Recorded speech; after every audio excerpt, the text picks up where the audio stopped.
Ito ang aking pangako, pag-ibig na di maglalaho. To be patient, to be kind and to be true, to love and to be loved by you. Chika Minute! Grabe, may nabalitaan po ako. Don Bell fans, nakakakilig po. Totoo po na love ang tawagan ng Don Bell. Hindi lang tayo nagdidilulo, mga Don Bell fans. Rinig na rinig daw nila ayon sa chismosa. Lalo na daw si Ate Reg na malapit sa kanila. Oh my goodness!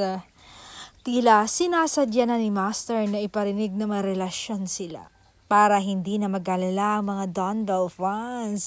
Sobrang kilig at ayon pa sa chika, sobrang kinilig talaga ang mga nakarinig.